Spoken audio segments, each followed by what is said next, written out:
I have no idea what energy dominance means, and I've been covering the commodity market for 10 years. Help me out.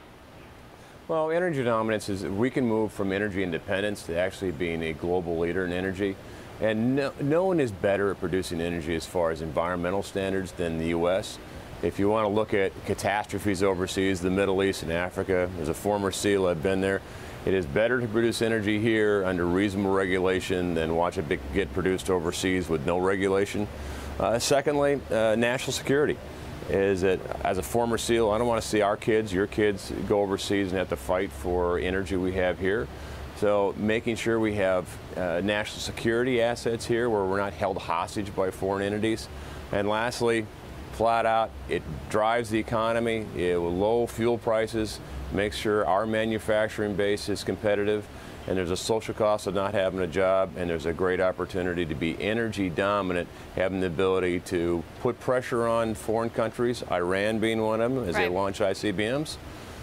We have two options, military or economic, and it's better to have the position to at least subplant their crude if we choose. So, Mr. Secretary, let's start with just oil and gas for a second. When is your expectation then that we become a net exporter of petroleum?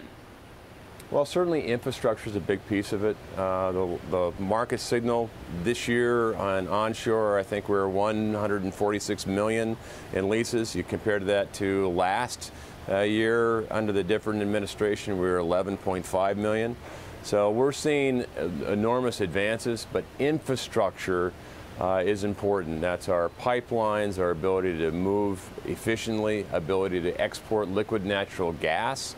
And a lot of that infrastructure permit process takes a while. And when you've unveiled more leases, we'll get to coal in just a second, what's been the demand for leases in oil and natural gas on federal lands? Well, a huge uptick. We had the first offshore successful lease in the Cook Inlet in Alaska. That was very successful. But we're also going to do it right. You know, I'm a Boy Scout. Leave your campground in as good or better condition you found it. Infrastructure part of it, to us, are national parks.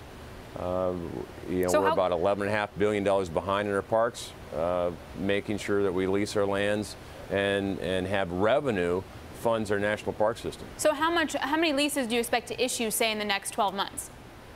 I'd say the uptick right now we're seeing, if the numbers fall true from 11.5 million same period last year to 146, we're looking at enormous uptick in competitive lease bidding.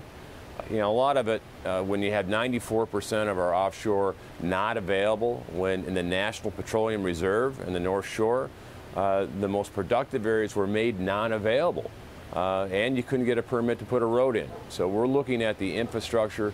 Well, we don't pick and choose oil and gas over any other type of energy. We're all the above. Right. But I would think very optimistic if you were in the energy sector, at least having access to a good lease and productive ground. Well, the problem I have, though, is with coal, because the more accessible you make oil and natural gas leases to producers, the more they'll produce. And nothing kills coal more than natural gas. And it's economics. And you can't actually solve the economics of coal versus nat gas. Have you seen any change in coal leases once you've made them more available?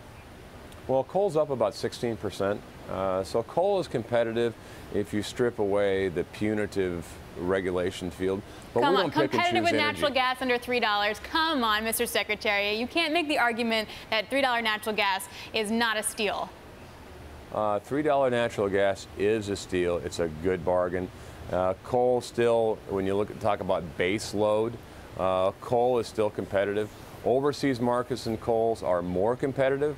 We're looking at China still building coal-fired coal plants. You're right, the demand in the U.S. has been down, but we're not picking and choosing winners. We're all the above. Coal is up 16%. I would imagine coal will stabilize.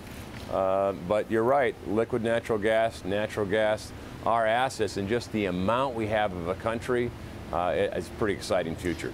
So let's get specific in terms of coal. What's going to happen to the Navajo generating station? It's the largest coal plant in the U.S. West. You guys, the Interior, have a 24% stake in the plant. It is now going to run through December of 2019. Then what? Do you get buyers? Do you expand your ownership in the plant? Do you cover costs? How do you keep that alive to save those jobs specifically? Well, certainly if you're in the Navajo country, jobs is important. That facility is the maker of the employment in Navajo. The Navajo voted yesterday to continue on it. We're in negotiations to look at it, making sure it's economic. But again, you point out that coal has to be economic on its own. We're not in the business of subsidizing or picking markets. Some of it is where that energy cost is going. But overall, I'm optimistic. The decision to look at long term, we're looking at, everything's on the table. Certainly the decision to go forward in the next 2 years and keep it operating is huge for the Navajo people.